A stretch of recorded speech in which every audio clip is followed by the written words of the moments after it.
What a day it has been. It's the 25th of July. I'm Faye D'Souza. Thank you for joining us on this news bulletin. This is a bulletin we put out behind a paywall for our members only. But because today was a very big news day, I'm actually releasing the news bulletin for everybody. So if you want to access a bulletin like this every night, then you have to sign up for our membership. Even the lowest tier will give you access to it. We put out the news in about 10 or 12 minutes. We'll tell you everything that has happened around the world that's of relevance to you. It's fact-checked and it's put out in the least traumatizing way possible. So here's the news for today. Dharmendra Pradhan, the Union Education Minister, has resigned. And he said that it's not a matter of individual prestige for him. He wanted to prevent anti-national forces from exploiting the situation at Jantar Mantar across the country. It's not immediately clear whether the Prime Minister has accepted the resignation. In a letter written in Hindi posted on his social media account, Pradhan said he'd taken responsibility for the paper leak from day one and sent his resignation to the Prime Minister, as he's disturbed to see, he said, a series of events that have unfolded in the last 10 days.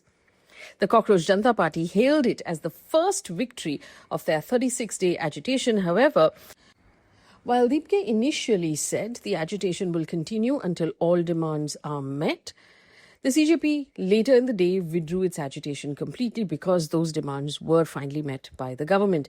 The announcement came following talks between the two sides after Pradhan's resignation went up on social media. CJP spokesperson Saurav Das said in a joint press conference with Nadda and Union Minister Jitendra Singh that the government has accepted all of our demands. We call off our protest with immediate effect and we appeal to everyone to go back home peacefully. There were big reactions from the opposition. Mallikarjun Kharge of the Congress said this was a victory of truth and a defeat of the Prime Minister's stubbornness. Sonam Wangchuk described it as a victory of democracy and credited the student-led agitation for the outcome. Congress leader Rahul Gandhi congratulated students and youth over Dharmendra Pradhan's resignation and urged other groups to show courage and stand up, saying that it's time to remove the government. In a video message posted on social media, the leader of opposition said, "Daro mat, let's get rid of this regime. It is attacking India, destroying our constitution and capturing our institutions." Earlier in the day, Rahul Gandhi said students are the future of India, while the Prime Minister, Narendra Modi, is its past, and the past can never fight the future. Celebrations broke out at the Jantar Mantar protest site. After the resignation was announced, protesters were dancing, they were cheering, they were waving the tricolour and raising slogans of Vande Mataram. Many were holding up posters or portraits of Dr. B.R. Ambedkar. Abhishek Deepke said that he wants to thank Chief Justice of India, Surya Kant. He said, "If they had not called us cockroaches, I would have not returned to India. If you had not called us cockroaches, the youth of this country would not have come out on the streets. If you had not called us cockroaches, Dharmendra Pradhan's resignation would not have happened." But the celebrations were apparently not entirely peaceful. A special commissioner of police were among the 3 police officers injured after a section of the protesters allegedly pelted stones at security personnel after the announcement of the resignation came in. The incident prompted security forces to use tear gas and use a mild lathi charge to bring the situation under control. The violence erupted when a section of the gathering allegedly turned aggressive as senior police officers were overseeing crowd management at the site. According to the police quoted by PTI, the Special Commissioner of Police, Anil Shukla, of Special Cell, along with another senior officer and field officers, were at the forefront of the efforts to regulate the crowd. He sustained an injury from stone pelting and was immediately evacuated by police teams and taken to hospital for treatment. The 2 other officers also suffered injuries in the incident.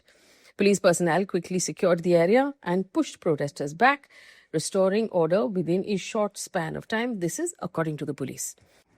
But before the resignation announcement came in, Sonam Wangchuk rejected allegations of striking a deal with the central government. He said his 26-day hunger strike ended only after securing written assurances because he feared of an imminent crackdown on protesters in Delhi, recalling the 2025 firing on young people in Ladakh, saying he wanted to prevent similar kind of violence against these students. He said that he did not demand the resignation of Dharmendra Pradhan during the negotiations because his priority was to prevent any legal action against protesters. He also rejected allegations that he had compromised with the government. And in all of this, the government has also amended the bill to increase jail term for people who participate in paper leaks. Now, the bill is called the Public Examinations Prevention of Unfair Means Act 2024. And now it proposes an increase of jail term of up to 10 years and a fine of 10 crore rupees for offences related to paper leaks. And this bill is likely to be introduced in Parliament on Monday. According to the bill circulated to members of Parliament ahead of its introduction, individuals involved in paper leaks or unfair means in exams will get jail terms of a minimum of 5 years and a maximum of 10 years. And a fine of up to 50 lakh rupees. For organized crimes, the bill proposed a minimum sentence of 7 years and a fine of 10 crore rupees. All investigations will have to be completed within 2 months. All states and union territories are directed to set up fast-track courts which will conduct hearings swiftly and complete the trial within 3 months of filing the charge sheet. Now let's take a look at news coming in from across the world.